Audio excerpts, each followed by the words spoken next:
الحمد للہ علی کل حال والصلاة والسلام علی صاحب حسنہ وجمال اما بعد اعوذ باللہ من الشیطان الرجیم بسم اللہ الرحمن الرحیم یا ایہا الذین آمنوا اجتنبوا کثیرا من الظن ان بعض الظن اثم فلا تجسسوا صدق اللہ العظیم وصدق رسولہ النبی الکریم ان اللہ وملائکتہ یصلون علی النبی یا ایہا الذین آمنوا صلوا علیہ وسلموا تسلیما اللہم صل علی سیدنا و مولانا محمد معدن الجود والکرم وآلہ وصحبہ وبارک وسلم تمام تعریف حمد و ثنا اللہ تبارک و تعالیٰ کے لیے ہر قسم کے درود و سلام نبی مکرم نور مجسم شفیع معظم احمد مجتبی حضرت محمد مصطفیٰ صلی اللہ تعالیٰ علیہ وسلم کی ذات والا صفات کے لیے حمد و صلات کے بعد اللہ تبارک و تعالیٰ نے قرآن مجید سورۃ الحجرات کی آیت نمبر 12 میں ارشاد فرمایا ہے یا ایھا الذین آمنوا اجتنبوا کثیرا من الظن، فرمایا اے ایمان والو بہت سے گمانوں سے بہت سی سوچوں سے بچا کرو، ان بعض الظن اثم، اس لیے کہ بعض گمان بھی گناہ ہے، اور ولا تجسسوا، جاسوسی نہ کیا کرو، کسی کے چھپے ہوئے عیب نہ تلاش کیا کرو، سوچ اچھی رکھو، گمان اچھا کرو، فکر اچھی رکھو۔ کثرت کے ساتھ لوگ اس دور کے اندر عیب جوئی بھی کرتے ہیں اور عیب گوئی بھی کرتے ہیں۔ جب ہم معاشرے کے اندر نظر دوڑاتے ہیں تو ہر آدمی کی کوئی نہ کوئی خامی پھیلی ہوئی نظر آتی ہے، لوگوں کے سامنے پھیلی ہوئی۔ کوئی شخص کسی کے بارے میں کوئی اچھا لفظ بولتا ہے تو ساتھ ہی ایک شخص نئی بات کر دیتا ہے، کہتا ہے وہ تو ٹھیک ہے لیکن وہ بھی سنا ہے آپ نے ان کے بارے میں۔ یہ بدبو ہر جگہ لوگوں نے پھیلا دی۔ حضرت عبداللہ ابن مسعود رضی اللہ تعالیٰ عنہ فرمایا کرتے تھے کہ نبی کریم سید عالم صلی اللہ علیہ وسلم کے زمانہ مبارکہ میں جب کوئی شخص کسی کا عیب بیان کرتا تھا، غیبت کرتا تھا تو بدبو پھیل جاتی تھی، بدبو پھیلتی تھی، اور فرماتے ہمارے ناک جلنے لگتے، پتہ چل جاتا پورے شہر کے اندر کہ آج کسی شخص نے کسی کا عیب بیان کیا ہے، بدبو پھیل گئی۔ تو لوگوں نے حضرت عبداللہ ابن مسعود سے کہا جناب اب کیا ہوا ہے؟ فرمانے لگے اب بہت زیادہ پھیل گئی ہے، اب لوگوں کو وہ بدبو آتی نہیں، اب اس بدبو کے لوگ عادی ہو گئے۔ لوگ عیب جوئی بھی کرتے ہیں پھر عیب گوئی بھی کرتے ہیں، حالانکہ حکم یہ ہے کہ اگر تجھے کسی کی کوئی غلطی نظر آ بھی جائے تو اسے معاف کر دے، درگزر کر، پردہ پوشی کر۔ اگر عیب بیان کسی کا کرنا بھی ہو تو صرف اجازت اتنی ہے کہ کسی کو اس کے شر سے بچانے کے لیے کہ بھئی اس شخص کے اندر یہ فلاں معاملہ پایا جاتا ہے تو ذرا پرہیز کر، ایسا نہ ہو کہ تو لپیٹ میں آ جائے، اور وہ بھی محتاط لفظوں کے ساتھ، محتاط جملوں کے ساتھ۔ جتنی بات کا پتہ ہو وہ تحقیق کے ساتھ پتہ ہو، منوان پتہ ہو، گمان پر کہنے کی اجازت نہیں کہ صرف میں نے سنا ہے، صرف میرا خیال ہے، صرف میں وہ فلاں کہہ رہا تھا، اس طرح نہیں، بلکہ اللہ فرماتے ہیں جب تیرے پاس کوئی خبر لے کے آئے تو فتبینوا، تو اس کی تحقیق کیا کر، اس کو ٹٹول کے دیکھا کر کے سامنے والا سچ کہہ رہا ہے۔ گمان پر کبھی عمل نہ کریں اور گمان کو کبھی آگے بیان نہ کریں۔ کبھی کسی شخص کے بارے میں ایسے جملے نہ کہیں جس کی آپ کے پاس تحقیق نہیں، سند نہیں، آپ کو پوری طرح پتہ نہیں۔ حضرت سیدنا امام اعظم ابو حنیفہ رحمۃ اللہ تعالی علیہ کے پاس ایک شخص نے آ کے کہا فلاں آدمی زانی ہے۔ فرمایا تجھے کیسے پتہ چلا؟ اس نے کہا حضور آپ تو، فرمایا کس نے بتایا تجھے؟ حضور میری بات تو سنے، جلال میں آ گیا۔ فرمایا تیری طاقت کیا ہے؟ تو نے دیکھا ہے اسے بدکاری کرتے؟ تو نے کسی عورت کے ساتھ اس کو تنہا پایا ہے، ایسی حالت میں دیکھا ہے جس سے پتا چلے کہ گناہ کر رہا تھا؟ فلاں آدمی کہہ رہا تھا، فرمایا اگر میں چیف جسٹس ہوتا تو تجھے لٹکا کے 80 کوڑے مارتا۔ ایک مسلمان کے بارے میں تو نے یہ بات کر دی، اور جو لفظ کہے وہ بڑے سمجھنے والے ہیں۔ فرمانے لگے تو نے رسول پاک علیہ السلام کا فرمان نہیں پڑھا؟ میرے نبی پاک نے فرمایا جس نے میرے مومن کو دکھ دیا اس نے تو مجھے دکھ دیا ہے۔ فرمایا تو میرے رسول کو تکلیف دیتا ہے مسلمان کا عیب بیان کر کے، تجھے خیال نہیں آتا؟ تو سمجھتا نہیں بات کو؟ من اذا مسلمن فقد اذانی، حضور نے فرمایا جس نے مسلمان کو تکلیف دی اس نے مجھے تکلیف دی ہے۔ لوگ عیب جوئی اور عیب گھوئی کا فریضہ اور ڈھونڈتے پھرتے ہیں، ٹٹولتے پھرتے ہیں۔ اور بھائی مکھیاں دو قسم کی ہوتی ہیں، ایک شہد کی مکھی ہوتی ہے، جب بھی بیٹھتی ہے پھول پہ بیٹھتی ہے، اور جب اگلتی ہے پھر شہد ہی اگلتی ہے۔ ایک مکھی ہوتی ہے جو بیٹھتی بھی گند پہ ہے، اور جہاں بیٹھتی ہے وہاں گند ہی چھوڑ کے اٹھتی ہے۔ کردار ایسا اپنائیں، اپنی سوچ کو، تفکرات کو اس طرح کا بنائیں کہ آپ کے ذہن اچھائی کو قبول کرے۔ آپ جب سامنے والے کو دیکھیں تو آپ کو اچھائیاں نظر آئیں، اچھائیاں، اور جب آپ بیان کریں تو پھر بھی آپ کی زبان سے اچھائیاں ہی نکلیں، اچھائیاں نکلیں۔ ذہن سازی کریں، اپنے آپ کو سمجھائیں۔ وہ کسی دانشور نے کہا، ایک شخص مجھے کہنے لگا لوگوں کے چہروں پہ گرد پڑ گئی ہے، فلاں کے چہرے پہ گرد تھی، فلاں کے چہرے پہ بھی گرد تھی، فلاں کے چہرے پہ بھی گرد تھی۔ اس نے مجھے کئی لوگ گنوائے تو میں ہنسنے لگا۔ کہنے لگا کیوں ہنستا ہے؟ کہتے میں نے اس کی اینک اتاری، ٹیشو پیپر کے ساتھ صاف کر دی۔ میں نے کہا بندوں کے چہرے ٹھیک ہے، تیری اینک پہ گرد پڑی ہوئی ہے، ادھر بھی تھوڑی توجہ کر لیتا تو اتنے لوگوں پہ الزام تو نہ لگاتا۔ حضرت میاں صاحب بول پڑے، کہنے لگے برا بندہ میں لبن ٹریا، جاگتے ملیا نہ کوئی۔ برا بندہ میں، میاں صاحب کی بات ہے، میری آپ کی نہیں، سانو تے 70-16 بجائے دیاڑی دا۔ میاں صاحب کہتے ہیں میں برا بندہ میں لبن ٹریا تے جاگتے تھا ہی کوئی نہیں کہ ملا ہی نہیں۔ کہتے مجھے نہیں ملا، مجھے نہیں۔ سمجھ لیں بات کو، بزرگوں کے افکار کو سمجھے۔ کہتے مجھے ملا اس لیے کہ میری سوچ ہی بڑی اچھی تھی، جو مجھے ملتا میں اس کے اندر اچھائیاں پیدا کر لیتا۔ مجھے نہیں ملا، یہ نہیں کہ بندہ تھا نہیں، مجھے نہیں ملا اس لیے کہ میری سوچ ہی نہیں تھی۔ وہ ہے نا کہاں سے لاؤں جس میں لوگوں کے عیب نظر آئے؟ برے بندے نو میں لبن ٹریا تے جاگتے ملیا نہ کوئی، تے اپنے اندر چاہتی پائی تے میں تھوں برا نہ کوئی۔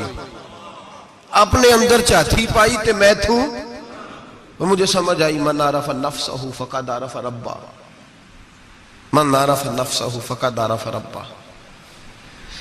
جو اپنے آپ کو پہچان گیا وہ اپنے رب کو۔ یہاں تو الزام تراشیاں ہوتی ہیں، الزام تراشیاں۔ حضرت بہاؤالدین زکریا ملتانی رحمت اللہ علیہ اور بابا فرید الدین گنج شکر رحمت اللہ علیہ ایک زمانے میں ہوئے۔ ملتان کا ایک شخص حضرت بہاؤالدین زکریا ملتانی کے پاس مرید ہونے آ گیا، مرید ہونے آیا۔ حضرت اس کو کونے میں لے گئے اور لے جا کے کہنے لگے تو ملتان کا رہنے والا ہے تو میں اپنے شہر والوں کے ساتھ دھوکہ نہیں کرتا۔ یہ جو میرے پاس لوگ مرید ہونے آئے ہیں، یہ کوئی کہیں سے آیا ہے، کوئی کہیں سے آیا، تو میرے شہر کا ہے۔ میں کوئی پیر شیر نہیں، میں دکاندار ہوں، جیب میں ٹٹولتا ہوں لوگوں کی، میں دھوکہ دیتا ہوں، تجھے بچانا چاہتا ہوں، تو اس طرح کر کہیں اور چلا جا۔ اس نے کہا حضور مشورہ دے کہاں جاؤں؟ کہنے لگے پاک پتن میں چلا جا، فرید الدین بہت بڑا فقیر ہے، بڑا فقیر ہے۔ وہ شخص کہتا ہے گھوڑے پہ بیٹھا، میلوں کا سفر تھا، ملتان سے پاک پتن شریف پہنچا۔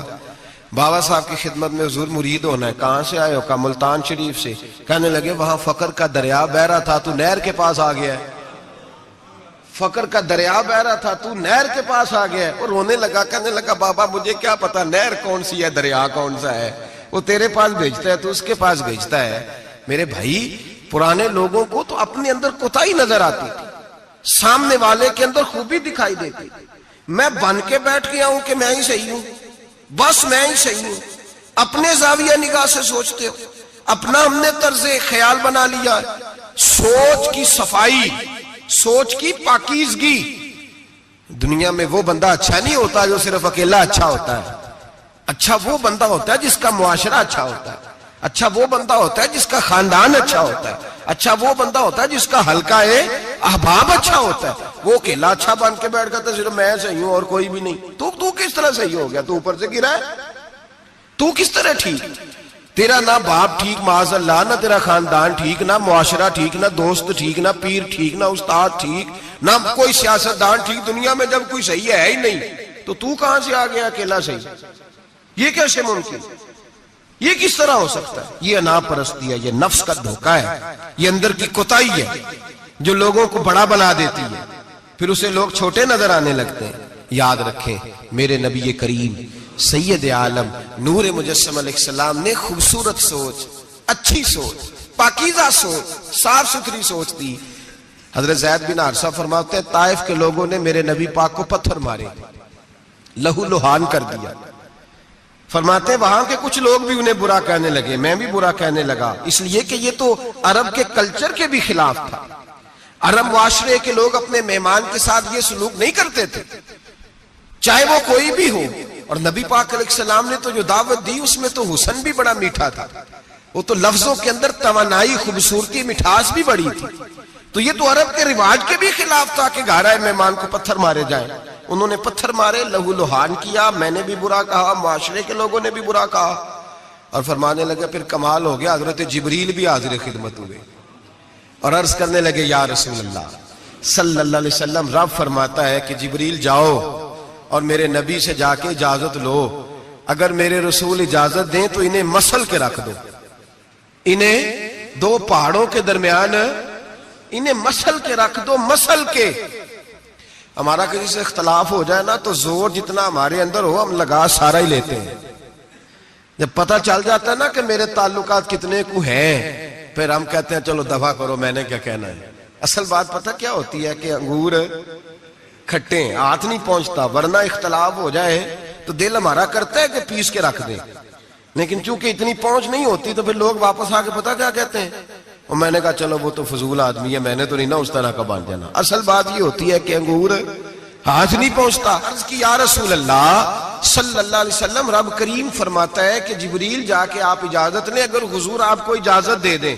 علماء نے یہاں بڑا خوبصورت جملہ لکھا ہے، اگر آپ سمجھیں تو بڑی خوبصورت بات لکھی ہے علماء کرام. علماء کہتے ہیں اہل محبت کے لیے فکرہ ہے. علماء کہتے ہیں جو رب کافر کو سزا دینے کے لیے بھی رسول اللہ سے پوچھتا ہے، کافر کو سزا دینے کے لیے بھی کہتا ہے محبوب اگر تو کہے تو سزا دے دوں. کافر کو سزا دینے کے لیے پوچھتا ہے، ہم تو رسول اللہ کے کلمہ پڑھنے والے ہیں. اور جو نبی کافر کے بارے میں کہتے ہیں یا اللہ نہیں انہیں نہیں کہنا، تو محبوب اپنے غلاموں کے بارے میں یہی کہیں گے اللہ کوئی نہیں، بھول گئے تھے، معاف فرما دے، معاف کر دے. باریک نقطہ یہاں علماء نے بیان کیا، اس کو سمجھا کریں. نبی کریم سید عالم صلی اللہ علیہ وسلم سے پوچھا، عرض کی یا رسول اللہ صلی اللہ علیہ وسلم، حضور رب فرماتا ہے اگر اجازت. اب سوچ کا معیار دیکھیں نبی پاک کی، حضور کی سوچ کی توانائی دیکھیں. صحت مند دماغ فروغ پاتا ہے اس سے جو افکار ہمیں ہمارے رسول نے دیے. بیمار ذہن لوگ یہاں تک نہیں پہنچ سکتے جن کو سارا زمانہ ہی برا لگتا ہے، فلانا بھی غلط، فلانا بھی غلط، فلانا بھی، تو جناب صحیح کون ہے؟ کہتا میں اکیلا ہی صحیح ہوں. او بھائی صحت مند سوچ نبی پاک نے فراہم کی. یا رسول اللہ اگر آپ اجازت دیں تو تباہ کر دیں، لیکن حضور کی امید دیکھیں، زاویہ نگاہ دیکھیں، سوچ کا معیار دیکھیں. میرے رسول نے فرمایا نہیں، انہیں تباہ نہیں کرنا. حضور کیوں؟ فرمایا ہو سکتا ہے ان کی نسلیں کلمہ پڑھ کے مسلمان ہو جائیں. اگر تباہ ہو گئے تو نسلیں کیسے آئیں گی، اولادیں کیسے ہوں گی؟ تو میں ان کی نسلوں سے بھی امید کرتا ہوں کہ میرے پیغام کو سمجھیں گی اور قریب آئیں گی. میرے بھائی یاد رکھیں اس بات کو، سمجھ لیں نبی پاک علیہ السلام نے ہمیں صحت مند سوچ دی ہے، ہمارے افکار و نظریات کو توانائی دی ہے. ہر وقت برا سوچنا، برا گمان کرنا، اس ملک کا کچھ نہیں ہو سکتا، یہ فلاں نہیں ہو سکتا. کیوں نہیں ہو سکتا؟ اٹھ باندھ کمر کیوں ڈرتا ہے؟ تو دیکھ خدا کیا کرتا ہے، تو عمل کر اور رزلٹ اللہ تبارک و تعالیٰ پہ چھوڑ دے. سوچ صاف ستھری، نظریات پاک صاف، اچھے افکار پیدا کریں، اچھے خیالات پیدا کریں، اچھی سوچ. کسی کی عیب جوئی نہ کریں، ڈھونڈتے نہ پھریں کہ فلاں شخص میں کیا ہے. میرے نبی پاک سید عالم صلی اللہ تعالیٰ علیہ وآلہ وسلم نے ارشاد فرمایا اگر تم لوگوں کے عیب ڈھونڈو گے تو انہیں خراب کر دو گے. حدیث پہ غور کیا آپ حضرات؟ اگر تم لوگوں کے عیب ڈھونڈو گے تو انہیں، بندے خراب ہو گئے کہ تم خراب کر دو گے. اگر عیب ڈھونڈو گے تو تم انہیں خراب کر دو گے. کیا مطلب؟ فرمایا اس لیے کہ تمہاری نظر غلط ہو گئی ہے. اب تم روز نئے سے نئے گناہ کا زاویہ ان کے لیے بناؤ گے, روز نئی سے نئی بری سوچ جنم لے گی, تو تم خراب کر رہے ہو اپنے زاویہ نگاہ کے مطابق. اس لیے کسی کے عیب تلاش نہ کرو, کسی کے عیب تلاش ڈھونڈتے نہ پھرو, جاسوسی نہ کرو. لوگوں کا معبوم مشغلہ ہے خوبیاں بیان ہی نہیں کرتے, خامیاں ہی بیان کرتے, کوتاہیاں ہی بیان کرتے ہیں, کمزوریاں ہی بیان کرتے ہیں. لوگ جب بھی کوئی لفظ ڈھونڈ کے لاتے ہیں تو کوئی کمی والا لفظ ڈھونڈ کے لاتے ہیں. خوبیاں تلاش کر, خوبصورتیاں بیان کر, اچھائیوں کا ذکر کر, مثبت سوچ. اور نفسیات کے لوگ یہ کہتے ہیں کہ ٹینشن کے مریض اس لیے زیادہ ہیں کہ لوگوں کی سوچ مثبت نہیں, بڑے پریشان ہیں. کہتے ہیں وہ بندہ بھی غلط ہے, وہ بھی غلط ہے, وہ بھی غلط ہے, وہ چور ہے, وہ ڈاکو ہے, وہ فریبی ہے, وہ ظالم ہے, وہ جابر ہے. سارا دن ٹینشن میں رہتے ہیں تو پھر نفسیات کے مریض ہو جاتے ہیں. بڑی پریشانی. یہ بتائیں اللہ تبارک و تعالی جب کسی کو دیتا ہے تو کسی سے مشورہ کر کے تو نہیں نہ دیتا. وہ کہتا ہے وَيَرْزُقْهُ مِنْ حَيْثُ لَا يَحْتَسِبُ, میں جس کو دیتا ہوں بے حساب ہی عطا کر دیتا ہوں. لوگ ڈھونڈتے پھرتے ہیں, کہتے پتہ نہیں کون سا بینک لوٹا اس نے, پتہ نہیں کون سا بینک لوٹا. ایک بہت بڑے ادارے کا مجھے وزٹ کرنے کا موقع ملا, بہت بڑا ادارہ تھا, میری طبیعت خوش ہو گئی. لاوارث یتیم بچوں کے لیے ادارہ بنایا اور جدید دور کے تقاضوں کے میں خوش ہو گیا. میں نے کہا کیا بات. ایک صاحب میرے کان میں کہنے لگے انہوں نے بڑے پیسے اکٹھے کیے, 3 گنا تو یہ کھا گئے, صرف چوتھا حصہ لگایا ہے.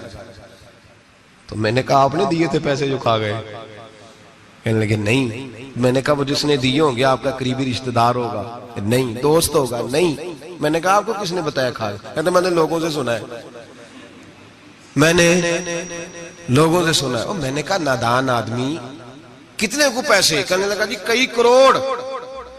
میں نے کہا تیرے میرے پہ تو کوئی 5 لاکھ کا اعتبار نہیں کرتا, اس پر کسی نے اعتبار کیا ہے تو اسے لاکھوں دیے نا, تجھے مجھے کیوں نہیں دے دیے؟ اپنی سوچ کو صحیح کر, اپنے افکار کو سیدھا کر. تو یہ دیکھ تو صحیح رب کریم اس سے کام کون سا لے رہا ہے. میرے نبی پاک علیہ السلام نے فرمایا جس کے گھر میں یتیم پلتا ہے اس گھر کے فرشتے دیدار کرنے آتے ہیں. تو دیکھ تو صحیح اللہ کام کون سا لے رہا ہے. یتیم اور لوارث جس کے گھر میں پڑھ رہے ہیں تو اسے معمولی آدمی سمجھ رہا ہے. لوگ 1 منٹ لگاتے ہیں, بدگمانی کرتے ہیں, بری سوچ رکھتے ہیں, کبھی قطعاً ایسی کوئی بات اپنے ذہن کے اندر نہ لائے. اور ویسے بھی حساب لینے کی ڈیوٹی اللہ تعالیٰ کی ہے, ہماری نہیں ہے. تو جو جس کا کام ہے وہ بہت خوب جانتا ہے کرنے کو, وہ بڑا بہترین کارساز ہے, بڑی باریکی سے جانتا ہے. یاد رکھیں بدگمانی نہیں کریں, بری سوچ پیدا نہ کریں, اپنے آپ کو تباہ نہ کریں, اپنے آپ کو بھٹکائیں نہیں. اچھا سوچیں رب کریم جس سے کوئی کام لے رہا ہے بڑا اچھا ہی لے رہا ہے. جس سے اللہ کوئی کام لے رہا ہے وہ بڑا عمدہ لے رہا ہے, بھلا لے رہا ہے, بڑا اچھا لے رہا ہے. آپ اللہ تبارک و تعالیٰ کی منشا سمجھیں. ہاں میں نے شروع میں عرض کیا اگر کوئی کوتاہی آپ کو حقیقتاً پتا چلے تو منت کریں, سمجھانے کی کوشش کریں, یا اس شخص تک لے کر جائیں جو اسے سمجھا سکتا ہے. ہم کچھ نہیں کر سکتے, صرف کمیاں بیان کرتے ہیں. میرے نبی پاک سید عالم نور مجسم صلی اللہ تعالی علیہ وسلم نے سمجھایا ہے اپنے غلاموں. حضور نے پہلے تو فرمایا جاسوسی نہیں کرنی, کسی کا عیب, کسی کا کبھی بھی عیب تلاش, میٹھی بات, پیاری بات, خوبصورت بات تلاش کرو. نبی پاک نے فرمایا حکمت مومن کی گم شدہ میراث ہے. محمد ڈھونڈتا رہتا ہے, جہاں سے خیر ملتی ہے حاصل کر لیتا ہے, جہاں سے اچھائی ملتی ہے اس کو حاصل وہ ڈھونڈتا رہتا ہے. اس کے پاس جو زاویہ نگاہ ہے نا وہ بڑا حسین ہے, وہ تلاش کر کے اپنے حصے کی خیر کٹھی کر لیتا ہے, خیر کر لیتا ہے کٹھی, وہ ڈھونڈ لیتا ہے. کبھی عیب جوئی نہ کریں اور پھر عیب گوئی نہ کریں, کبھی نہ کریں. مثبت چیز سوچیں اللہ مثبت چیزیں عطا کرے گا, اچھائی سوچیں اللہ اچھائی نصیب کرے گا. یہاں تو حال یہ ہو گیا ہے کہ لوگ ایک برے آدمی کو دیکھتے ہیں تو سب کے بارے میں برا سوچنے لگ جاتے ہیں. وہ سرگودے میں نا تھوڑے دن پہلے ایک واقعہ ہو گیا, ایک دعا میں کرنے لگا ہوں, آپ نے آمین کہنی ہے. اللہ کرے سنی جاگ جائے. اوے لو کنیا کو نے آکھے یہ میرے دل کے اندر کی گہرائی کی دعا ہے, مہربانی کریں آپ کی قبول ہو جائے گی, میرے گناہگار کی بھی بات بن جائے گی. دعا کریں سنی جاگ جائے, یہ جاگ جائے, اس کو ہوش آ جائے. علماء پہلے دن سے شور کر رہے ہیں, اور میں شور نہیں کرتا, میں پنجابی کا لفظ کہتا ہوں, میں تو کلپتا ہوں صحیح معنوں میں, شور نہیں. میں تو کلپتا ہوں. اس لفظ کے اندر ذرا نا تگڑائی زیادہ پائی جاتی ہے. میں تو کلپتا ہوں روز کہ خدا را معیار بناؤ. ہم اتنے کمزور لوگ ہیں جدھر مرضی چلے جائیں گے. لوگ ویڈیو دکھا رہے ہیں، کہہ رہے ہیں جی ایک اور تہاڈا پیر پھڑیا گیا. میں کہ ساڈا نہیں تہاڈا ہے، تسی رکھ لو. اسی اس چول دا کی کرنا ہے، وہ رکھے اپنے پاس سامان. ایک منٹ میں آپ، اللہ تبارک و تعالیٰ نے مجھے بڑا وقت ہو گیا یہاں آپ کے ساتھ گفتگو کرتے. میرا نہیں خیال کہ کبھی ہم نے لچک دی ہو. دوسروں نے کیا تنقید کرنی، ہم سب سے زیادہ ایسے لوگوں پہ تنقید کرتے ہیں. اب میرا سوال ہے، شرابی کے پاس کون جا کے بیٹھتا ہے؟ متقی آدمی. بولے. نشئی کے پاس کون جاتا ہے؟ جواریے کے پاس کون جاتا ہے؟ او بھائی، ان آستانوں اور درباروں پہ وہ لوگ جاتے ہیں جو خود نفسیاتی طور پہ ٹھیک نہیں، خود نفسیاتی طور پہ ٹھیک نہیں. تو ایسے ہی نہ الزام لگا دیں کہ وہ فلاں بندہ تھا تو بڑا ظلم ہوا ان لوگوں کے ساتھ، زیادتی ہوئی. مومن جس نے قتل کیا وہ جہنم میں جائے گا. من قتل مومنا متعمدا فجزاؤہ جہنم. اللہ فرماتے ہیں جان بوجھ کے مومن کو قتل کرنے والے کی سزا جہنم ہے اور ہمیشہ اس میں رہے گا. لیکن نمازی کے پاس نمازی جائے گا، قرآن پڑھنے والے کے پاس قرآن پڑھنے والا جائے گا، درود شریف پڑھنے والے کے پاس درود شریف پڑھنے والا جائے گا. ان آستانوں پہ، ان جعلی درباروں پہ لوگ جاتے ہی وہ ہیں جو حقوق العباد سے بھاگے ہوئے. جو شرابی، کبابی، نشئی، ٹال کڑال والے وہ جاتے ہیں. تو جب جائیں گے تو سزا پائیں گے. کیوں جاتے ہیں؟ کس نے کہا جانے کو؟ اور میں بڑی دیر پہلے کا یہ بات کہہ رہا ہوں اور کہتا رہوں گا انشاءاللہ تعالی. میں اکثر کہا کرتا ہوں کہ بی بی گئی پیر پہ، پھر حالات خراب ہوئے، پیر پہ پرچہ ہوا، تو جس خاوند کی بیوی گئی اس خاوند پہ بھی پرچہ ہونا چاہیے. اس کی بیوی کیوں گئی تھی پیر کے پاس؟ اس پہ نہیں ہونا چاہیے. اس بھائی کو نہیں گھسیٹنا چاہیے جس کی بہن گئی تھی اکیلی تویز لینے. اس باپ کو پکڑ کے نہیں گھسیٹنا چاہیے عدالت کے اندر جس کی بیٹی بغیر پوچھے جاتی ہے تویز دھاگا کرانے. کدھر ہوتے ہیں وہ سارے؟ اس لیے ایک منٹ میں نہ، اور پھر ہمارا کوئی تعلق نہیں ہے ایسے لوگوں سے، اور ہم شرمندہ بھی نہیں ہیں. ہم بڑے دلیری کے ساتھ کہتے ہیں الحمدللہ تبارک و تعالی ہمارا دور دور تک ہماری جماعت کا ان سے کوئی تعلق نہیں. ہماری جماعت کا تعلق پیر میر علی شاہ صاحب کے ساتھ ہے. ہماری جماعت کا تعلق امیر ملت پیر جماعت علی شاہ محدث علی پوری کے ساتھ ہے. 104 سال کا بابا ہو پھر بھی مسواک کر کے کھڑا ہو کے نماز پڑھے اور 4 سنتیں ادا کرے. اور لوگ کہیں کہ پیر صاحب بیٹھ کے پڑھ لے، اتنے بوڑھے ہو گئے. تو آپ فرمانے لگے میں بوڑھا ہوا ہوں، عشق تو بوڑھا نہیں نہ ہوا، میں اپنے رسول کی ہر ادا پہ عمل کر کے دکھاؤں گا. ان لوگوں کے ساتھ ہمارا تعلق ہے. ایسے ہی فٹافٹ اٹھ کے بات، ہمارا تعلق اعلیٰ حضرت فاضل بریلوی کے ساتھ ہے. اعلیٰ حضرت فاضل بریلوی رحمت. ایک پیر صاحب نے دعوت دی، پیلی بھیت کے پیر صاحب تھے، دعوت دی. ان کے جلسے میں عرس پہ اعلیٰ حضرت گئے، اور جب میرے امام پہنچے تو بے پردہ بیویاں سامنے بیٹھی تھی. میرا موضوع نہیں تھا لیکن بات ہو رہی تھی، سوال پوچھا جا رہا تھا تو وضاحت ضروری سمجھ رہا ہوں. بے پردہ بیویاں سامنے بیٹھی تھی اور وہ بزرگ سید بھی کہلاتے تھے. اعلیٰ حضرت رحمت اللہ علیہ واپس پلٹے، واپس بھرے مجمع میں اٹھ کے آ گئے. دوڑا آیا، لوگ بھی تھے، کہنے لگے حضور آپ امام ہیں، بزرگ ہیں ہمارے، آپ کا رویہ نرم ہونا چاہیے، تھوڑا خیال کریں، کوئی غلطی ہے تو سمجھائیں، آپ جا رہے ہیں، کوئی غلطی ہے تو سمجھائیں، رویہ نرم ہونا چاہیے، سمجھا دیں، آپ اٹھ کے جا رہے ہیں. آپ فرمانے لگے جو رسول اللہ کی شریعت کا لحاظ نہ کرے اس کے ساتھ نرم رویہ نہیں رکھنا چاہیے. نرم رویہ نہیں رکھنا. فرمایا اگر آپ سید نہ کہلاتے ہوتے تو پھر میں کھڑے ہو کے بات کرتا. نرمی صرف اس لیے کی ہے کہ تیری نسل پاک میں ہے بچہ بچہ نور کا. لیکن وہ شاہ بھی کوئی قیمتی بزرگ تھے، سید صاحب بھی، اور کہنے لگے حضور بھی میری طرف دیکھیں، بڑے مجمع میں کہتا ہوں مجھ سے غلطی ہوگی، آئندہ نہیں کروں گا. اور پھر میرے امام کی شان دیکھیں، جب شاہ صاحب نے بڑے مجمع میں کہا غلطی ہو گئی آئندہ نہیں کروں گا، تو لوگوں نے دیکھا کہ کروڑوں سنیوں کا تنہا امام زمین پہ جھک گئے اور سید کے پیر چومنے شروع کر دیے. فرمانے لگے اگر آپ غلطی مانتے ہیں تو میں بھی رسول اللہ کی اولاد کا نوکر ہوں. تو میرے بھائی یاد رکھیں، ایسے ہی تھوڑا آ گئے ہم، کوئی ایسے گرے پڑے لوگ نہیں جس مرضی آدمی کو اٹھ کے ماننا شروع کر دے.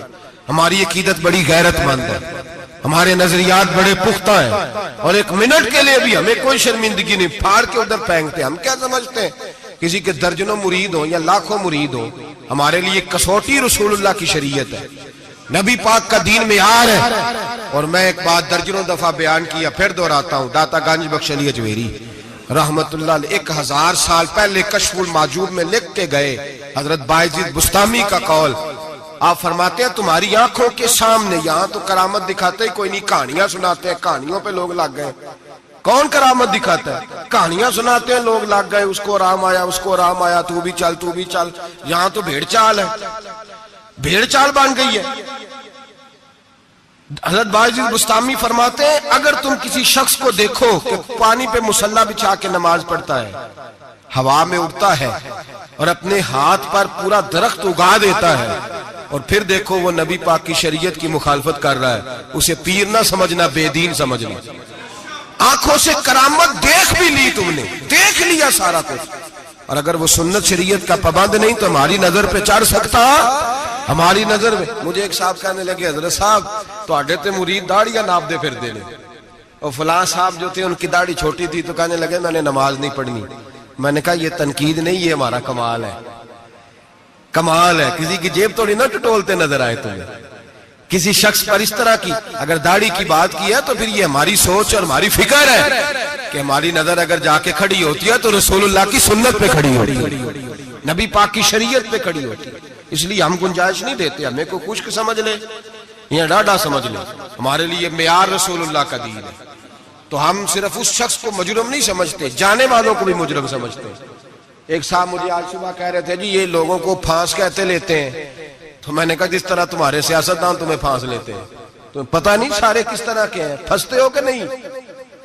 پھنس جاتے ہو نا۔ تو میں نے کہا پھنسانے کا کیا ہے؟ یہاں تو لوگوں نے جال پھینکا ہوا ہے، جس کے جو قابو آ رہا ہے وہ کام نہیں کر رہا، چپ کر گیا۔ تو میں نے کہا یہ فٹافٹ بات تم نے پھیر دی ہے نا، درجنوں لوگ کہتے ہیں نا غلط ہے، لیکن تم چھوڑنے کو تیار نہیں ہوتے، تو بھائی اسی طرح لوگ پھنس جاتے ہیں، وہاں بھی باتوں میں ہی آتے ہیں، جہاں سیاستدانوں کی باتوں میں آ گئے، چوروں وڈیروں ظالموں کی باتوں میں آ گئے۔ تو یہ جملہ اور یہ تھوڑی سی بات کہنی بڑی ضروری تھی، اس کو یاد رکھیں۔ ہمارا ایسے لوگوں کے ساتھ قطعی طور پر کوئی تعلق نہیں ہے، اور میں نے بڑی دفعہ کہا ہے قادری پیر ہو سکتا ہے، چشتی پیر ہو سکتا ہے، نقشبندی پیر ہو سکتا ہے، نشائی پیر ہو سکتا ہے، نشئی پیر نہیں ہو سکتا۔ نشئی پیر سوال ہی نہیں پیدا ہوتا، ہو ہی نہیں سکتا۔ تو ایسے ہی ہم تو پھونک بھی نہیں مرواتے، سوال ہی نہیں۔ مالک اللہ حاجی صاحب رحمت اللہ تعالیٰ علیہ سے ایک شخص نے کہا میں دم کرانے جا رہا ہوں، لیکن اس میں ساری خوبیاں، داڑھی چھوٹی ہے، فرمانے لگے نہیں دم بھی نہیں کرانا اسے۔ تو پھونک نہیں مرواتے، اتنے پابند ہیں، کچھ بھی ہو جائے۔ اس لیے نظریات کو سمجھیں، افکار کے مطابق چلیں، اور ہمیں کوئی شرمندگی نہیں، اس لیے کہ ہمارا اس شخص سے کوئی تعلق ہے ہی نہیں، اس جماعت کا دور دور تک کوئی تعلق نہیں۔ جس کو بڑا شوق ہے وہ اپنے پاس لے جائے، اپنے پاس رکھ لے، ہمارا کوئی تعلق نہیں۔ بہرحال سوچ اچھی، فکر اچھا، اور اس بدگمانی میں اولیاء اللہ سے بدگمان نہیں ہو جانا چاہیے۔ اس بدگمانی میں اللہ کے بندوں سے بدگمان، 2 گناہ ایسے ہیں شریعت میں، صرف 2 گناہ جن کے بارے میں فرمایا اگر تم وہ باقی کا تمہیں عذاب ملے گا، جہنم ملے گی، یہ ہوگا۔ 2 گناہ ایسے ہیں جن کے بارے میں فرمایا تم سے اللہ جنگ کرے گا، اگر یہ گناہ کرو گے تو اللہ تم سے، بول کے بتائیے، اللہ تم سے جنگ کرے گا، جنگ کرے گا اللہ۔ کون سے؟ ایک فرمایا جس نے سود نہ چھوڑا، فَأْذَنُوا بِحَرْبٍ مِّنَ اللَّهِ وَرَسُولِهِ، اللہ رسول اس سے جنگ کریں گے، جنگ ہوگی کھلے عام۔ اگر تو سود نہیں چھوڑتا تو تیاری کر لے، اللہ اور اس کا رسول جنگ کریں گے۔ سکون کیسے ہو سکتا ہے؟ تیری جنگ لگی ہوئی اللہ رسول کے ساتھ۔ اور دوسرا فرمایا من عاد لی ولیا فقد آذنتہ بالحرب، صحیح حدیث ہے، نبی پاک نے فرمایا، رب فرماتا ہے جس نے میرے کسی ولی سے دشمنی کی، جس نے میرے کسی ولی سے دشمنی کی، اللہ فرماتے ہیں میرا اس کے خلاف اعلان جنگ ہے، میں جنگ کروں گا۔ میرا ولی اور تو دشمنی کر جائے، اللہ کے ولیوں سے بدگمانی کرنا۔ رب حضرت بہاؤالحق نقشبند بخاری رحمت اللہ علیہ شیخ ہے سلسلہ نقشبندیہ، اور کیا بات ہے صوفی، کیا بات۔ یہ مرید تھے حضرت امیر کلال سے، کہتے ہیں جب میں پہلے دن بیعت ہونے گیا تو حضرت امیر کلال رحمت اللہ تعالی علیہ مرید کچھ ساتھ تھے، تو ان کے ساتھ تھا کشتی کا مقابلہ ہو رہا تھا کھاڑے میں۔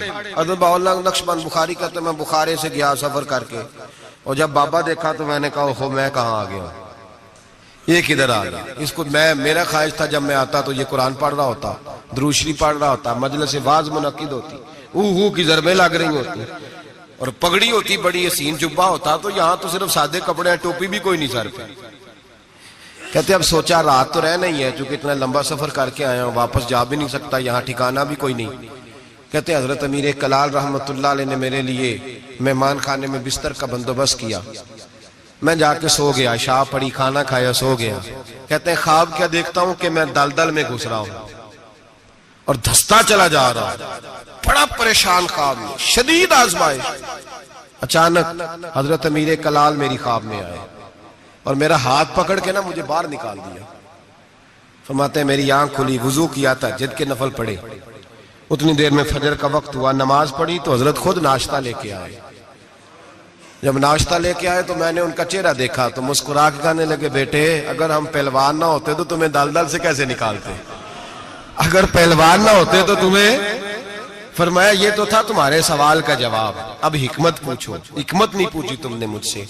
فرمایا پیچھے کسی نے خبر دی ہے کہ کافر حملہ کرنے والے ہیں، تو میں نے اپنے مریدوں سے کہا کھاڑے میں کشتی بھی کرو، اس لیے کہ ہم نے مسجد نبوی کی سنتیں ادا کی ہیں، قرآن پاک پڑھنے والی، درود پاک پڑھنے والی، ذکر فکر والی، اب یہاں بیٹھ کے کشتی بھی کرو، اس لیے کہ بدر والی سنت بھی ادا کرنی ہے، احد والی سنت بھی ادا کرنی ہے، خیبر والی سنت بھی ادا ہو، ہلکا یاراں تو برے شمس کی طرح نرم، رزم حق و باطل ہو تو فولاد ہے مومن۔ فرمایا مومن نے اب فولاد بھی بننا ہے، وہ والی سنت بھی ادا کرنی ہے۔ حضرت بہاءاللہ نقشبند بخاری کہتے ہیں میں پیروں میں بیٹھ گیا، میں نے کہا حضور مرید کر لے، کہنے لگے ٹھہر جا کچھ دیہڑے اور سوچ لے، ابھی پتہ نہیں کون کون سی باتیں تیرے سامنے آئیں گی، ذرا اور تجربہ کر لے۔ تو بھائی لوگوں کی نظر ٹکتی جا کے جاسوسی نہ کر، عیب نہ تلاش کر، یہ نہ دیکھ سام۔ میں نے دیکھا ہے بہت سارے لوگ دور رہ گئے، زندگی ساری انہوں نے دور گزار دی، کسی اللہ والے کے قریب جا ہی نہیں سکے، سوچ کا معیار ہی نہیں بدل سکے، اپنی تربیت ہی نہیں کرا سکے، کسی روحانی طبیب سے من کا جو نفس کا مجرم تھا اس کو قتل ہی نہیں کرا پائے، اس لیے کہ اتنے بڑے ہو گئے، ساری زندگی برا سوچا رب کریم کے بندوں کے بارے میں۔ جسوسی کی، بغداد کا تاجر ہے، شہر بغداد میں، وہ کہتا ہے سارا بغداد حضرت بشر حافی کی عزت کرتا تھا، سارا بغداد، یہاں تک کہ حضرت گلیوں میں ننگے پیر چلتے تھے تو چوپائے بھی پیشاب نہیں کرتے تھے، لیکن میں نہیں مانتا تھا، میرا اپنا، یہ بھی لوگوں کو شوق ہوتا ہے، میں نے ذرا الگ تھلگ چلنا ہے، میں نہیں مانتا تھا، حالانکہ نبی پاک صلی اللہ علیہ وسلم نے، بلکہ قرآن پاک کہتا ہے کہ مسلمانوں کی راہ چھوڑ کے الگ رستہ اختیار نہ کرو، لوگ کہتے نہیں میں نے ذرا ہٹ کے چلنا ہے۔ فرماتے سارا بغداد ان سے پیار کرتا تھا، میں نہیں کرتا تھا، کیوں؟ میرے دل میں چھوٹی چھوٹی بدگمانیاں تھیں، چھوٹے چھوٹے خیالات تھے، چھوٹے چھوٹے تصورات تھے جو مجھے قریب نہیں جانے دیتے۔ کہتے ہیں میں اکثر سوچتا تھا کہ یہ شخص بڑا عجیب ہے۔ ایک دن میں نے کہا میں نے جاسوسی کرنی ہے، پتہ کرنا ہے، اللہ نے منع کیا وَلَا تَجَسَّسُوا، کسی کی جاسوسی نہ کر، نہ جاسوسی نہ کر۔ میں نے فیصلہ کر لیا، تاجر کہتا فیصلہ کر لیا۔ جمعے کی نماز ہوئی، حضرت جمعہ نہیں پڑھاتے تھے، کسی کے پیچھے پڑھتے تھے، جمعہ پڑھ کے فرض پڑھے، دعا سے بھی پہلے دوڑ گئے۔ میں نے کہا دیکھو مولوی لوگوں کو درس دیتے ہیں، ایک منٹ لگاتے ہیں، یقین کریں لوگ ایک منٹ لگاتے ہیں، فٹافٹ کہہ دیتے ہیں۔ داڑھی والا ایک بچہ آ کے ایک دن میرے پاس رو ہی پڑا، کہنے لگا حضرت جی میں کس مصیبت کا شکار ہو گیا ہوں، معاذ اللہ، بڑی تکلیف میں، ذرا سی کو غلطی کرتا ہوں تو لوگ ڈائریکٹ میری داڑھی پہ اعتراض کرتے ہیں۔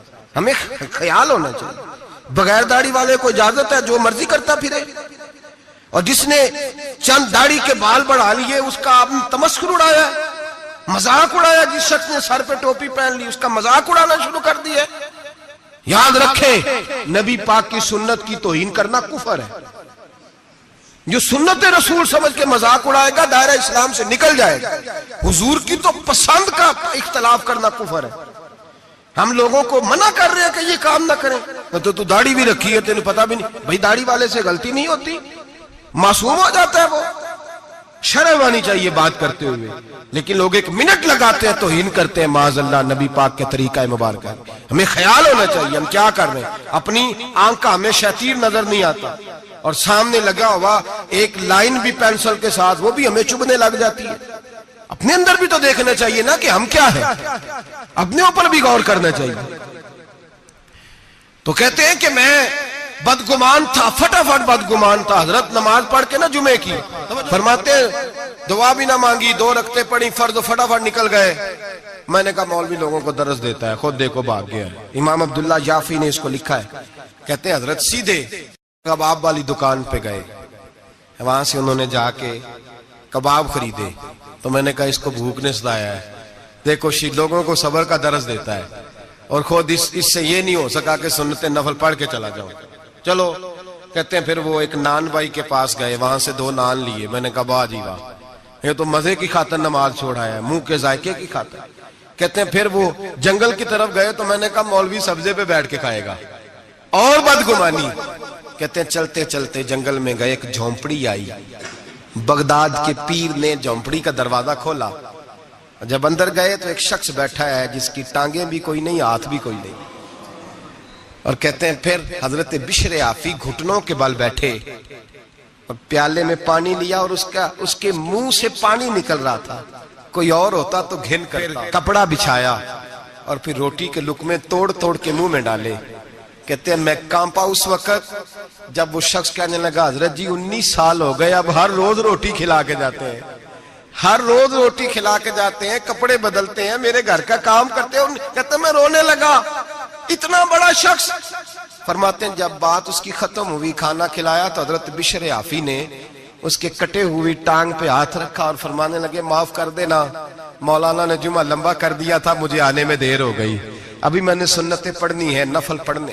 فرماتے ہیں میں رو پڑا، میری چیخ نکل گئی، اور میں حضرت بشر عافی کے قدموں میں ہاتھ رکھ کے کہنے لگا، میں نے کہا بابا جسے میں تیری غلطی سمجھتا تھا وہ تو تیرا سب سے بڑا کردار ہے، جس پر میں جاسوسی کر رہا تھا وہ تو اعلیٰ درجے کی تیری ولایت ہے۔ آج سمجھ آئی ہے کہ بغداد کے جانور بھی تیرا ادب کیوں کرتے ہیں۔ تو اللہ کی مخلوق سے پیار کرتا ہے تو بے زبان مخلوق بھی تیری تابعدار ہو گئی۔ آج سمجھ آئی ہے، آج او بھائی کچھ تو مجبوریاں رہی ہوں گی، یوں ہی کوئی بے وفا نہیں ہوتا۔ 1 منٹ میں جاسوسی کرنا، عیب بیان کرنا، عیب جوئی کرنا، عیب گوئی کرنا، نہ کسی کے حال پہ طنز کر، نہ کسی کے غم کا مذاق اڑا۔ وہ جسے چاہے جیسا نواز دے، وہ جسے چاہے جیسا نواز دے، وہ جسے چاہے جیسا نواز دے۔ یہ مزاج لطف رسول ہے، کوئی آیا لے کے چلا گیا، کوئی عمر بھر بھی نہ پا سکا، میرے مولا تجھ سے گلا نہیں، یہ تو اپنا اپنا نصیب ہے، یہ تو اپنا نصیب ہے، یہ تو اپنا نصیب ہے۔ بھائی سمجھے، بدگمانی نہ کر، جاسوسی نہ کر، پردہ پوشی کر، تجھے کسی کا عیب نظر آئے تو چھپایا کر۔ یقین کریں لوگ بیٹیوں کی باتیں کرتے ہیں، بیٹیوں کی باتیں کرتے ہیں۔ رشتہ ڈھونڈنے والے جب آتے ہیں تو کسی کریانے والی دکان پہ کھڑے ہو کے پوچھتے ہیں فلاں گھر میں رشتہ کرنا ہے، کر لیں، ڈرتے نہیں، کامتے نہیں، بات کرتے کلیجہ منہ کو آتا ہے۔ لوگ کہتے ہیں نہ کرنا، اس کا ابا بڑا بد زبان ہے، اس کے گھروں سے اونچی۔ تو پتہ کیا کر رہا ہے؟ بیٹی کے بارے میں بدگمان کر رہا ہے، بیٹی کے بارے میں نہ کرنا، ان کے گھر میں فلاں، بیٹی کے بارے میں تو نے سوچا ہی نہیں، کیا بات کر دی تو نے؟ بیٹیاں تو برابر ہوتی ہیں، ایک جیسی ہوتی ہیں، نہ کرنا، ان کے گھر میں تو روٹی صحیح طرح نہیں پکتی۔ لوگ یہاں تک بدگمانی، جاسوسی، یہاں تک بدبو پھیلاتے ہیں معاذ اللہ، خیال نہیں کرتے ہم کیا کہہ رہے ہیں، سوچتے نہیں۔ میرے رسول پاک، میرے محبوب دو عالم، نبی رحمت، نور مجسم کا انداز تو دیکھ میرے بھائی، ہم تو وہ عیب بیان کر رہے ہیں جو ہے ہی نہیں۔ اور آمنہ کے لال کا طریقہ کیا ہے؟ جس طرح ماں بیٹی پہ چادر نہیں ڈالتی اور کہتی ہے نہیں میری بیٹی ہے، نہیں میرا بیٹا ہے، اماں وکیل بن جاتی ہے بچوں کی، میرے رسول کا طریقہ دیکھیں، لفظوں کا حسن دیکھیں۔ فرمایا من ساتر مسلمن، فرمایا میرے مومن سے غلطی ہو جائے تو اس کی پردہ پوشی کر۔ جس طرح ماں بچوں کے بارے میں بات کرتی ہے، رسول پاک اس سے بڑھ کے امتی کے بارے میں بات کر رہے ہیں۔ فرمایا من ساتر مسلمن، من ساتر مسلمن، کون ہے جو میرے مسلمان کی پردہ پوشی کرے؟ کون ہے جو گناہ دیکھ کے معاف کرے؟ کون ہے جو اس کی پردہ پوشی کرے؟ اب جو من ساتر مسلمن، فرمایا جو میرے مسلمان کی پردہ پوشی کرے گا ساترہ اللہ یوم القیامہ، فرمایا اللہ کے رسول کا وعدہ ہے کہ رب قیامت کے دن اس کے گناہوں پہ پردہ ڈال دے گا، اس کے۔ اور صحیح مسلم میں میرے نبی پاک نے فرمایا ہے اللہ اپنی رحمت کی چادر ڈالے گا بندے پہ، اللہ اپنی رحمت کی جو اس کی شان کے لائق ہے، اور چادر کے نیچے اس کو چھپا کے اللہ پوچھے گا جو لوگوں کے عیب چھپاتا رہا، کس طرح چھپائے گا؟ وہ بھی وضاحت دوسری جگہ پہ فرمایا اس پہ چادر ڈال کے، جس طرح دو لوگ چادر میں چھپ کے سرگوشی کرتے ہیں، رب کریم پردہ ڈال کے پوچھے گا یہ گناہ کیا تھا؟ بندہ ڈرے گا، اے اللہ میں بھول گیا تھا، غلطی وہ بھی کیا تھا، اے اللہ غلطی ہو گئی، وہ بھی کیا تھا، ہاں یا اللہ فرمایا میں نے دنیا میں تیرے پردے رکھے تھے، آج بھی تیرے پردے رکھوں گا، جا میری رحمت کی چادر کے اندر چھپ کے جنت میں داخل ہو جا۔ میرے بھائی نہ عیب جوئی کرو نہ، اور سن لیں یہ میرے نبی پاک کا فرمان ہے، یہ میرے رسول کا فرمان ہے۔ زمین پھٹ سکتی ہے، آسمان ٹوٹ سکتا ہے، ستارے جھڑ سکتے ہیں، دریا بہہ سکتے ہیں، قبریں کریدی جا سکتی ہیں، قیامت آ سکتی ہے، پر رسول اللہ کا فرمان کبھی غلط ہو سکتا؟ نبی پاک کا فرمان غلط ہو سکتا؟ جو دن کو کہہ دیا دن ہے تو دن نکل آیا، جو شب کو کہہ دیا شب ہے تو رات ہو کے رہی۔ خدا نے ان کی زبان کو وہ اختیار دیا، جو نکلی منہ سے ان کے وہ بات ہو کے رہی۔ نبی پاک کا فرمان کبھی غلط ہو سکتا؟ سن لے، یاد رکھ لے، یہ اصول دیا میرے نبی پاک نے، اس کو کبھی نہ بھلانا۔ جو اپنی عزت محفوظ رکھنا چاہتا ہے، جو چاہتا ہے میرے آپ چھپے رہے، حضور نے قاعدہ بیان کر دیا، فرمایا اگر تو میرے غلام کے عیب بیان کرے گا، چوک چوراہے گلی بازار میں کھڑے ہو کے اگر تو میرے امت کے عیب بیان کرے گا، تو تو اپنے گھر کے 7 پردوں میں چھپا ہوا بھی ہوا تو اللہ تجھے وہاں بیٹھے بیٹھے رسوا کر دے گا، تو رسوا ہوگا، آج نہیں تو کل، کل نہیں تو پرسوں، پرسوں نہیں تو ترسوں۔ حضرت شیخ سعدی رحمت اللہ علیہ فرمایا کرتے جب رب کسی کو رسوا کرنا چاہتا ہے تو اسے اپنے نیک بندوں کے عیب بیان کرنے پہ لگا دیتا ہے۔ وہ سمجھتا ہے میری زبان کو لذت حاصل ہو رہی ہے، وہ سمجھ رہا ہے میں بڑا سمارٹ ہو گیا ہوں، میں عیب جوئی کر رہا ہوں۔ فرمایا رب کریم کی خفیہ تدبیر تجھے رسوا کرنا چاہتی ہے، اب تو رسوا ہوگا، اب لوگ تیری عزت کرنے والے تیری نافرمانی کریں گے، تجھے قریب بٹھانے والے دور بھگائیں گے، تجھ سے پیار کرنے والے نفرت کریں گے۔ عیب جوئی نہ کر، عیب گوئی نہ کر، لوگوں کے عیب نہ بیان کر، ورنہ جب کسی کو عرش کا مالک بدنام کرتا ہے، عزت اللہ دیتا ہے، وَتُعِزُّ مَن تَشَاءُ وَتُذِلُّ مَن تَشَاءُ، اور جب رب کسی کو رسوا کرنا چاہے، میرے نبی پاک فرماتے ہیں پھر کوئی دنیا کی طاقت اسے عزت دے سکتی، پھر دوبارہ وہ اپنی عزت پہ بحال ہو سکتا، اور جسے اللہ عزت دے اسے کوئی رسوا بھی نہیں کر سکتا، اسے کوئی گرا سکتا بھی۔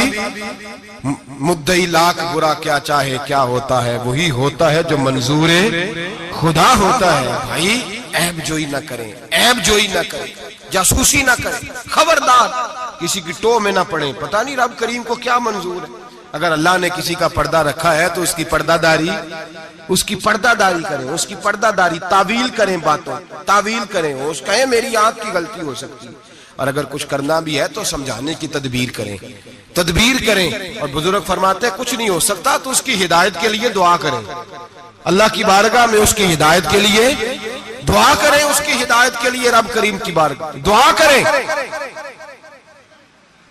حضرت عمر فاروق رضی اللہ مدینے کی گلی میں گھوم رہے تھے، ایک گھر سے گانے باجے کی آواز آنے لگی۔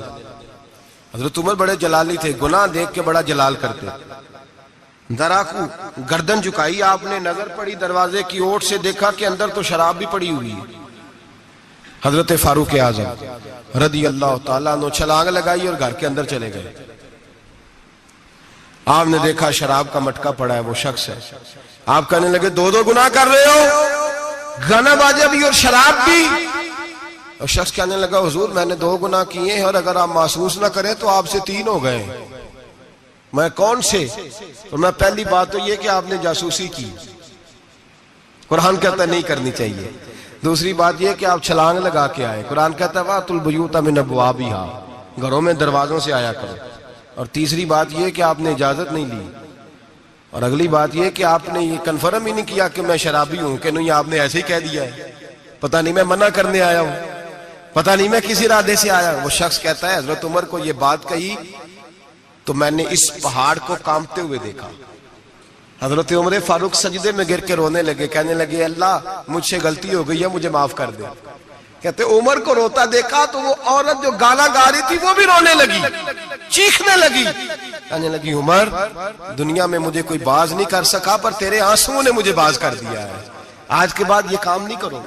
مٹکے توڑ دیے گئے، پورے خاندان نے توبہ کر دیا۔ اور میرے بھائی ہمارے بزرگ ذرا سی بات کو یہ احساس دلاتا تھا تو مان جاتے، یہاں تو میرے بھائی ایک تو لوگ عیب جوئی کرتے ہیں، عیب جوئی کرتے ہیں اور اس عیب کو اچھالتے ہیں گلیوں میں کوچوں میں، اچھے اچھے لوگوں کی، سفید داڑھی والے لوگوں کی، اعزاز والے لوگوں کی، اچھے گھرانے کے لوگوں کی، صاف ستھرے مزاج لوگوں کی، پاکیزہ طبیعت لوگ، علماء کی، مشائخ کی، صوفیاء کی، لوگ پگڑیاں اچھالتے ہیں۔ ایسا نہ کریں، جاسوسی نہ کریں۔ میرے رسول کریم سید عالم صلی اللہ علیہ وسلم پردہ پوشی فرماتے تھے، حضور پردہ پوشی فرماتے تھے۔ میرے نبی پاک نے پردہ پوشی کا حکم دیا، میرے حضور کے غلام پردہ پوش تھے۔ نبی پاک کے ماننے والے بول کے بتائیے، حضور کے ماننے والے، میرے محبوب کا کلمہ پڑھنے والے پردہ پوش، پردہ پوش۔ امام حسن کا اپنی بیوی سے اختلاف ہو گیا، طلاق دینے کا ارادہ کیا۔ امام حسین کہنے لگے کہ بھائی جان کیا مسئلہ، کیوں طلاق دینے لگے ہو؟ فرمایا میری بیوی ہے، میں اپنی بیوی کی بات تیرے ساتھ کیوں کروں؟ ہن لباس لکم وانتم لباس لہن، میں اس کا لباس ہوں، میرا لباس، تیرے ساتھ کیوں بات کروں؟ کچھ دن گزرے تو امام حسن نے طلاق دے دی۔ امام حسین کہنے لگے اب تو بتا دیں کیا مسئلہ تھا؟ فرمانے لگے وہ غیر محرم ہو گئی ہے، میں کسی غیر محرم کی بات تیرے ساتھ کیوں کروں؟ وہ غیر محرم ہو گئی، غیر محرم کی ڈسکس کروں تیرے ساتھ؟ میں نہیں کرتا۔ میرے بھائی بات کو سمجھے، حضرت امام میں اور کتنی پردہ پوشی، اللہ اکبر، کتنی پردہ پوشی۔ تیری نسل پاک میں ہے بچہ بچہ نور کا، تو ہے نے نور تیرا سب گھر، کتنی پردہ پوشی۔ امام حسن کو زہر دے دیا گیا اور امام حسن کو پتا تھا کس نے دیا ہے۔ امام حسین سرانے بیٹھے، پائی پائیاں دے ویری ہوندے تے پائی پائیاں دیا باواں۔ حضرت امام حسن انتقال ہو رہا ہے، آخری وقت امام حسین رو رہے ہیں، میرا بھائی جا رہا ہے، میرا بھائی جا رہا ہے۔ کہنے لگے حسن میں تیرے قاتل کو چھوڑوں گا نہیں، میں تیرے قاتل کو چھوڑوں گا نہیں۔ پردہ پوشی دیکھو فاطمہ کے جگر گوشے کی، پردہ پوشی دیکھو مولا علی کے شہزادے کی، پردہ پوشی دیکھو جنہوں نے میرے رسول کے کندھوں پر سواری فرمائی تھی، پردہ پوشی دیکھو۔ حضرت امام حسن کہنے لگے کیا کہے گا تو؟ کہنے لگے بھائی جان بس بتا دے زہر کس نے دیا ہے، پھر میں دیکھیں اس کا حشر کیا کرتا ہوں۔ تو امام حسن کہنے لگے حسین اگر تو وہ نہیں جس پر مجھے شک ہے تو میں کسی بے گناہ کو سزا نہیں دلوانا چاہتا، اگر وہ نہیں جس پر مجھے شک ہے تو میں کسی بے گناہ کو سزا نہیں دلوانا چاہتا، اور اگر وہی ہے جس پر مجھے شک ہے تو پھر میرا رب تجھ سے بہتر انتقام لینے والا ہے، پھر میرا مالک تجھ سے، پھر میں تجھے نام نہیں بتاؤں گا، پھر میرا مالک جانے اور میرا قاتل جانے، اللہ بہتر انتقام لینے والا ہے، پھر بھی میں تجھے خبر۔ میرے بھائی یہ پردہ پوشی، یہ پردہ پوشی۔ ہمارے تو زمانے کے اندر خوبیاں چھپ گئی ہیں، چھپ گئی ہیں، خوبیاں چھپ گئی ہیں یقین کریں، اور خامیاں ہر گھر کی، ہر خاندان کی، ہر برادری کی، ہر علاقے کی، ہر جماعت کی خامیاں سرے عام ہیں۔ اور ہمارے ٹی وی پہ جو روز ٹاک شو ہوتے ہیں وہ خامیاں ہی تو بیان کرنے کے لیے ہوتے ہیں، ہماری اخباروں میں جو روز خبریں چھپتی ہیں وہ خیر کی تو نہیں چھپتی، وہ روز عیب بیان کرنے کی تو، اور کئی ہفتوں کے بعد کہا جاتا ہے، کئی ہفتوں کے بعد کہا جاتا ہے کہ اوہو غلطی لگ گئی تھی، اصل واقعہ تو اور تھا، تو نے تحقیق ہی نہیں کی، اتنا ظلم کر دیا۔ 6 سال 10 سال ایک آدمی کی پگڑی اچھلتی رہی، رسوا ہوتا رہا، اور پھر 10 سال کے بعد کا باعزت بری کرتے۔ پہلے تحقیق تو کر لیتے، عزت تو اچھل گئی، تماشا تو لگ گیا، ہر چوک چوراہے میں بات تو ہو گئی، اور اب باعزت کا لفظ کا کیا مطلب؟ او بھائی لوگ عیب جوئی کرتے ہیں، عیب گوئی کرتے ہیں، بڑے بڑے لوگ، بڑے بڑے پارسا لوگ شکار ہو جاتے ہیں، اور بعد میں لوگ کہتے ہیں اوہو میں تو بھول گیا تھا، اصل بات تو اور تھی۔ پہلے سوچ کر کہہ، پہلے سمجھ کر بات کر، پہلے احتیاط کر، زندگی میں کسی کا عیب بیان نہ کریں۔ اور جب آپ کسی کا عیب بیان کر رہے ہوتے ہیں اس کا مطلب یہ ہے کہ آپ کی سوچ کس طرح کی کام کرتی ہے، آپ کا عمل کس طرف جا رہا ہے، آپ کا طرز حیات کس سمت گھوم رہا ہے۔ اپنے افکار کو خوبصورت بنائیں۔ مسلمان خوبصورت ہوتا ہے، خوبصورتی کی بات کرتا ہے۔ آپ یقین کریں ایک صحابی کی حدیثیں، فضیلت کی حدیثیں دوسرے صحابی نے روایت کی، ایک حدیث سنا کے بات ختم کرتا ہوں۔ کسی نے پوچھا حضرت فاطمہ الزہرا سے رضی اللہ تعالی کا، بی بی جی بتائیے نبی پاک کو سب سے پیارا کون تھا؟ تو حضرت فاطمہ کہنے لگی سیدہ عائشہ۔ کہا مردوں میں، فرمانے لگے جناب عائشہ کے والد ابو بکر صدیق۔ تو کسی نے پوچھا حضرت عائشہ صدیقہ سے وہی سوال، کہا اماں جی نبی پاک کو پیارا کون تھا؟ فرمانے لگی سیدہ فاطمہ۔ تو کہا مردوں میں سے؟ تو جناب عائشہ کہنے لگی فاطمہ کے شوہر علی شیر خدا۔ ایک دوسرے کی فضیلت آپ ساری، میں حیران ہوتا ہوں جب حدیث پڑھتا ہوں کہ صحابہ، کسی صحابی نے اپنی فضیلت کی حدیث روایت نہیں کی، اپنی فضیلت کی، جس نے بھی روایت کی دوسری کی فضیلت کی حدیث روایت کی، دوسرے کی عظمت کی حدیث روایت کی۔ انہوں نے ساری زندگی کی خوبیاں دیکھی۔ مولا کائنات مسجد کوفہ کے منبر پہ بیٹھے تھے، لوگوں سے پوچھ رہے تھے بتاؤ بہادر کون ہے؟ لوگ کہنے لگے آپ، فرمانے لگے نہیں، بہادر تو وہ تھے جو نبی پاک کے ساتھ اکیلے لڑا کرتے تھے کافروں کے ساتھ۔ بہادر تو ابو بکر صدیق تھے جو نبی پاک کے بدر کے دن حضور کے چھپر عریش کا پہرا دے رہے۔ بہادر تو وہ تھے جو احد کے دن نبی پاک کے سامنے سینہ تانے کھڑے تھے۔ بہادر تو وہ تھے جو غار ثور میں شام کا ڈنگ کھا رہے تھے۔ بہادر تو وہ تھے جو آج بھی رسول اللہ کے ساتھ مزار میں لیٹے ہوئے ہیں۔ میں وہ صحابہ ایک دوسرے کی فضیلت بیان کرتے، ایک دوسرے کی عظمت بیان کرتے، ایک دوسرے کی شان اور عظمتوں کا تذکرہ کرتے۔ حضرت سیدنا ابو بکر صدیق حضرت علی کی شان بیان کرتے، مولا علی سیدنا ابو بکر کی، عثمان غنی حضرت سیدنا عمر کی شان بیان کرتے، جناب عمر عثمان غنی کی عظمت بیان کرتے۔ وہ تو خوبیاں بیان کرتے تھے، ان کے منہ کو تو شہد لگا ہوا تھا، وہ تو ایک دوسرے کے بارے میں میٹھی بولی بولتے۔ ہم صرف اپنی بات، میں اچھا باقی غلط، میں اچھا، خدا مجھے ایسی خدائی نہ دے کہ اپنے سوا کچھ دکھائی نہ دے، خدا مجھے ایسی خدائی نہ دے کہ اپنے سوا کچھ دکھائی نہ دے۔ آنکھیں کھول کے دیکھا کریں، میرے حضرت صاحب فرماتے ہیں لوگ چھت پہ چڑھ کے دیکھتے ہیں اس لیے دنیا چھوٹی چھوٹی نظر آتی ہے۔ اللہ کرے زمین پہ بیٹھ کے اوپر دیکھیں لوگ بڑے بڑے نظر آئیں گے، بڑے بڑے نظر آئیں گے۔ مٹھاس پیدا کر، خوبصورتی پیدا کر۔ قدرت تھی جس باغ بنائے، جگ سنسار تمامی،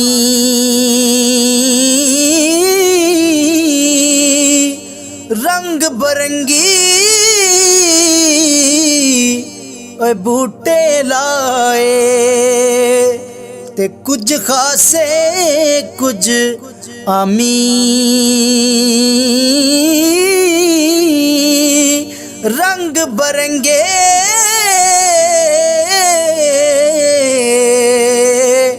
بوٹے لائے۔